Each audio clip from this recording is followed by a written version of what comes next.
dari turun keturunan om. Dari gaya dulu tuh nak sampai ini memang lah itu tradisi tidak namanya.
ada manang dah. Manang enggak ada, tapi Pecubita tuh.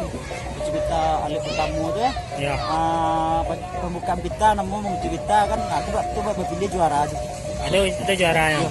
Itu kalau yang terakhir kok? Pecubita awak juara satu tama. Oh iya, kita Ada juara trofinya, ada tuan nas.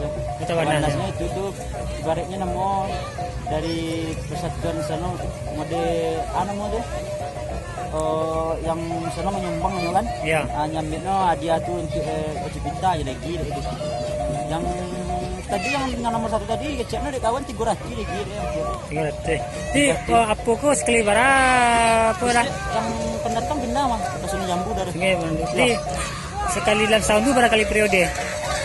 Berapa kali ada kita? tadi dia yo di tahun tuh Di tahun. pindahnya kan sampai kecamatan tuh Ah, pindah 5 kaum Rambatan Pariangan Sungai Tarak wah pindah dari itu nya jatahnya dari apa cuma dari Penda dari aku nah, aduh lah nya gak walau sepuluh misalnya ini jatahnya Sungai Tarak nih Sungai Tarak di darat. Jadi dalam tahun tu ada hampir kali atau lebih gitu. lah ini hampir tiap bulan macamnya bibirnya Hampir 3 bulan. paling pele belum pasunya ya Oh, bulan puasa. iya hampir tiap bulan belum pasu dari ya tiap bulan Kabuta dari kok habis gini langsung kan datang di Sungai Jambu tuh Ah, berarti bis ini pindah sih lagi. langsung pindah akan datang di Sungai Jambu adalah 5 kali tuh Asyik itu kan kecamatan Sungai Jambu 5 kaum di Bore kan Ya. pindah ke apa adalah pindah nasi itu mas karena masih baru itu jalan nak Iya. nah itu orang tuh lama bincang-bincang lah misalnya yang jatah male kan nah ini udah leles tuh kan pindah dari Jadi misalnya di Sungai Tarap misalnya kan, Ah. itu ada gak sebulan lebih waktu tu. sebulan ya sebulan lah mau Itu pindah tempat lain itu sebulan lah. sebulan loh Oh, gitu. ini paling capek orang buat sampai kali bilang capek kalau Kali. kali kalau buat 5 kali tadi Terima kasih Deda. iya dah